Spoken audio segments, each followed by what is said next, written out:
Nuevamente sean todos bienvenidos a este espacio provisto por el Ministerio Hispano de la Asociación del Sureste de California, en el cual se dará un repaso de la lección de Escuela Sabática al Punto. Les saludan sus amigos y hermanos Guillermo Quirós y Enrique Báez. El título de la lección de esta semana: Adoren al Creador. Esta es Escuela Sabática al Punto.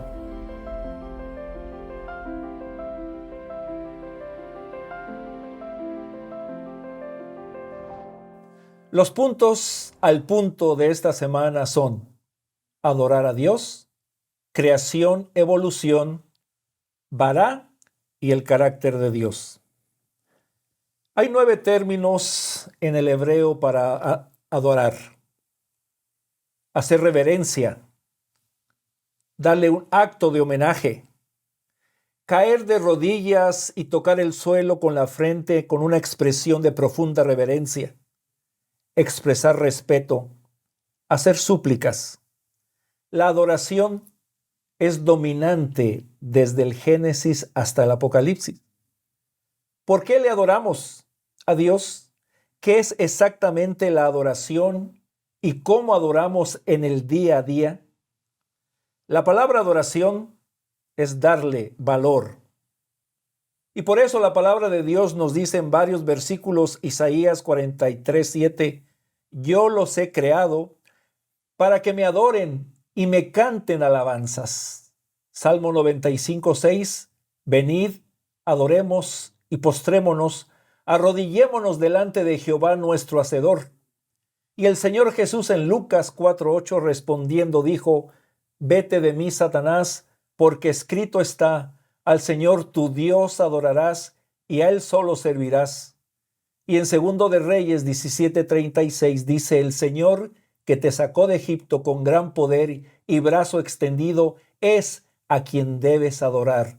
A Él te postrarás y ofrecerás sacrificios. Pastor, el final del mensaje del primer ángel nos lleva a la adoración. Ayúdenos, por favor, la razón por la cual la adoración es un tema tan amplio en la Biblia. Pues bien, pastor, usted ha mencionado, ¿verdad?, varios pasajes muy importantes que aluden y hablan acerca de la adoración. Y me gustaría al menos llamar la atención el verbo que por supuesto aparece en Apocalipsis capítulo 14, versículo 7, donde se habla adora a Dios. Es el verbo griego proskuneo. Y este verbo va a ocurrir, ¿verdad?, en muchas ocasiones. De paso, en Apocalipsis, como usted mencionara, y en la Biblia como tal, la adoración es un tema sumamente importante. Cuando nosotros pensamos en el texto sagrado, en el Antiguo Testamento, la primera vez, interesantemente, que este verbo, pastor, aparece, adorar, es en el marco del sacrificio de Isaac. Cuando, es verdad, Abraham recibió el mandato de Dios de sacrificar a su hijo, a quien él amaba, a su único hijo. El texto habla, ¿verdad?, que Abraham realizó el viaje de esos 3 días hacia Moriah, y cuando él llega al punto indicado, él le dice a sus siervos, cito, ¿verdad?, Génesis 22:5, le dice a sus siervos que esperen en el lugar donde estaban, porque él y su hijo irían, adorarían. Ahí está, ¿verdad?, ese verbo hishtahaveh en hebreo, un verbo muy importante, y entonces retornarían. Nosotros vamos a encontrar que este verbo, como usted mencionó, implica en muchas ocasiones una posición física. Interesantemente, en el marco de los 10 mandamientos, nosotros vamos a encontrar cómo el mandato que Dios da, que no adoremos a ninguna criatura, ninguna imagen, ni te postrarás. Es la traducción de ese verbo hishtahaveh o adoración en hebreo que aparece en Éxodo 25. En otras palabras, el adorar implica reconocer a alguien superior a nosotros fuera de nosotros. Claro, Jesús enunció, como usted citó ya en ese pasaje de Lucas 4:8, que solamente a nuestro Dios hemos de adorar, solamente quien es el Creador. Satanás trató de tentar a Jesús ofreciéndole el mundo a cambio, ¿verdad?, de que lo adorase a él. Y eso da a entender de forma clara que el conflicto en el cual nosotros vivimos es un conflicto acerca de a quién adoramos. Si al Dios verdadero, como es el mensaje del primer ángel, o si adoramos cualquier otra cosa, sea un ídolo o al mismo enemigo de nuestro Dios. Por eso el Señor Jesús en Juan 4:23 nos dice, pastor, viene la hora y ahora es cuando los verdaderos adoradores adorarán al Padre en espíritu y en verdad. Adorar a Dios, no tanto por lo que ha hecho Él, sino por quién es Él. Él es el gran yo soy, Él es el todopoderoso, Él es el exaltado, el alfa, omega, principio y el fin, el único que merece nuestra adoración. Amén. Por eso, es bien importante que recordemos que el mensaje del primer ángel ya lo estudiamos en las semanas pasadas. Nos habló, pastor, del único evangelio, el evangelio de la gracia. Eso nos llevó también a recordar que hay que temer a Dios con una vida centrada a Él. Hay que darle gloria, demostrando en toda mi vida todo lo que Él hago y obedezco y le agrada a Dios. Hablamos las semanas pasadas también que el mensaje del primer ángel nos habla del juicio, pero concluye, pastor, el mensaje del primer ángel con el llamado a adorar. Así es. Y claro, pastor, hay una conexión directa.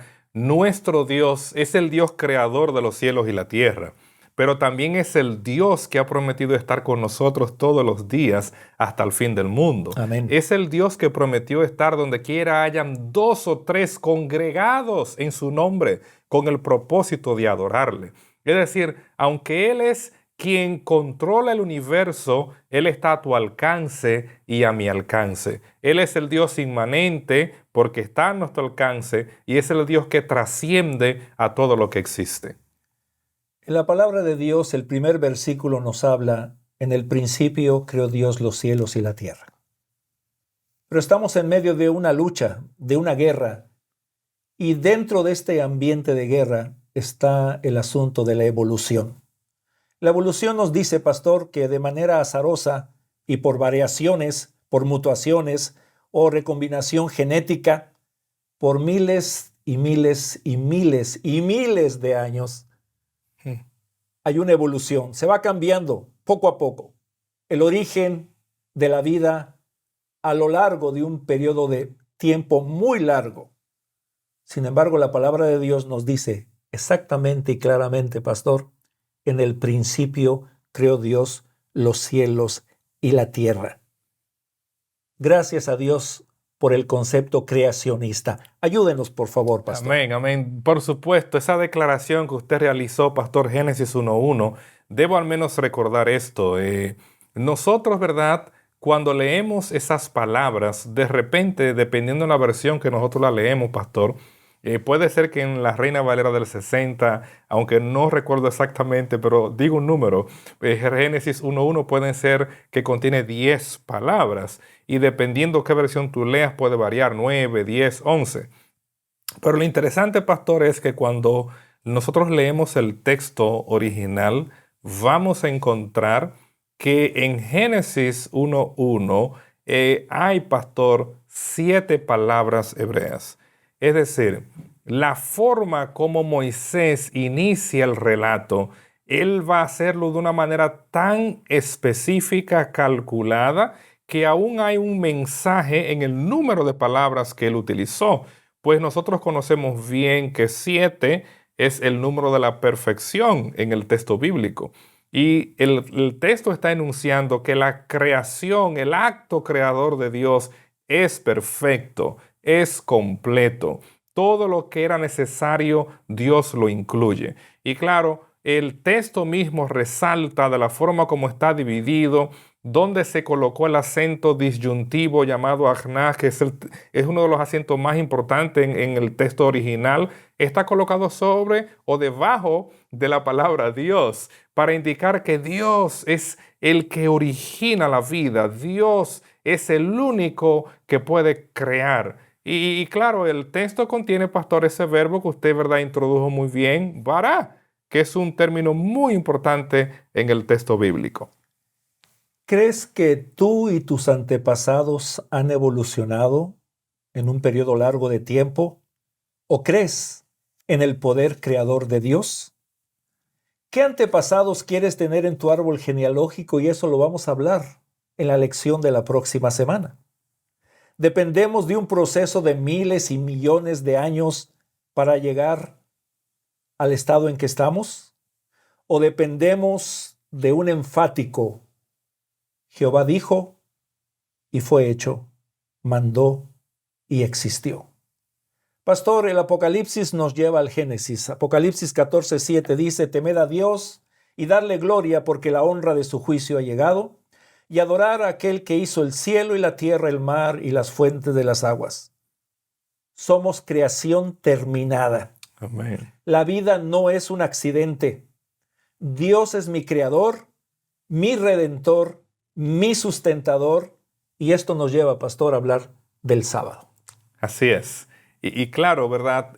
Dios concluye todo ese proceso creativo.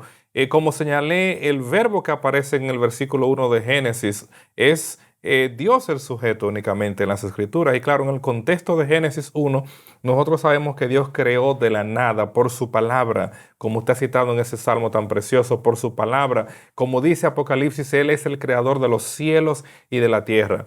Pero es interesante, pastor, que ese verbo bara, aunque en Génesis 1:1 implica que Dios no usó materia preexistente, lo que en sí significa es que solo Dios tiene el poder de crear. Y un ejemplo, uno de los lugares donde el verbo bara ocurre, aunque no se refiere a que Dios no use materia preexistente, es precisamente en el Salmo 51. Luego que David cometió ese doble pecado de adulterio y homicidio, cuando él ora a Dios, pidiéndole que no quite su espíritu de él y que creara en él un limpio corazón. En otras palabras, David sabía que solo Dios, quien es el creador, quien es el originador de la vida, quien es el que creó los cielos y la tierra, tenía el poder para crear un nuevo corazón en su vida. Es decir, cuando tú y yo pensamos que solo debemos de adorar al único Dios verdadero, no es porque no tengamos más opciones de cosas o ídolos, sino porque solo Dios tiene poder para cambiar tu vida, para darte un nuevo corazón, para darle un nuevo rumbo a tu vida. En otras palabras, el Redentor es el creador. El creador de los cielos y la tierra es el que puede recrear tu vida dándote un nuevo corazón. Qué hermoso mensaje, pastor, nos acaba de compartir. El creador del universo tiene el mismo poder de recrear nuestras vidas. Si estás tirado, si estás lastimado, si has estado herido o estás pasando por una situación de conflicto, recuerda, hermano y amigo, el poder creador de nuestro Dios y de nuestro Señor Jesucristo. Por eso Pablo lo dice en Romanos 1:20, porque todas las cosas invisibles de Él, su eterno poder y deidad, se hacen claramente visibles desde la creación del mundo, siendo entendidas por medio de las cosas hechas, de modo que no tienen excusa. Y por eso también vamos a Colosenses 1:16-17, porque en Él, en Jesús, fueron creadas todas las cosas, las que hay en los cielos y las que hay en la tierra, visibles e invisibles, sean tronos, sean dominios, sean principados, sean potestades. Todo fue creado por medio de Él y para Él, y en Él es antes de todas las cosas, y todas las cosas en Él subsisten. ¿Digno de alabanza? ¿Digno de adoración? Amén. Él es el creador, Él es el redentor. Y pastor, esto me recuerda a un momento clave en la historia de la salvación. Y es cuando Jesús, ¿verdad?, muere por nosotros en la cruz del Calvario. El creador de los cielos y la tierra decidió, ¿verdad?, rescatarnos. Y como relata el Evangelio de Juan en el capítulo 19, los versículos 28 y 30, allí se va a utilizar uno de los términos en el Nuevo Testamento sumamente importante, y es la palabra teleo, consumado es, como es traducido por la construcción griega. Y es interesante, pastor, que en el texto del Nuevo Testamento ese concepto se va a utilizar para indicar que algo se ha cumplido. Dios, el creador del universo, cumplió una vez el pecado entró en el Edén, que el Mesías vendría. Génesis 3:15. Y allí en el Calvario, la consumación de ese plan se estaba realizando. Ese término, ¿verdad? Ese verbo consumar también se utilizaba en el Nuevo Testamento para hablar del pago de los taxes, como lo usa Pablo en Romanos 13:6. Pero es interesante que en Jesús, tú y yo, en su obra de recreación, de redención, Él pagó tu deuda, Él cumplió la promesa de salvación para que todo aquel que en Él crea, no se pierda, mas tenga vida eterna. En otras palabras, pastor, nuestro Salvador, que es el único digno de adoración, nuestro Dios, que es el único digno de adoración, Él es el Creador y Él es el Salvador que desea darte una nueva vida. La Biblia nos dice cómo fuimos creados. El relato bíblico nos asegura quiénes somos. La creación revela el poder de Dios.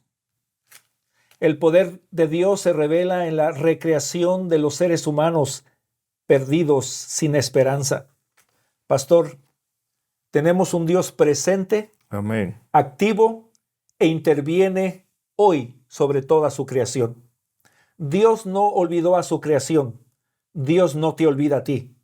Él es nuestro creador, Él es nuestro redentor, Él es nuestro sustentador. Y termino diciendo las palabras del Salmo 33, 6 al 9. Por la palabra de Jehová fueron hechos los cielos, y todo el ejército de ellos por el aliento de su boca. Él junta como montón las aguas del mar, Él pone en depósito los abismos. Tema a Jehová toda la tierra, teman delante de Él todos los habitantes del mundo, porque Él dijo y fue hecho, Él mandó y existió. Jehová, Jesús y el Espíritu Santo son dignos de alabanza. Esto ha sido Escuela Sabática al Punto.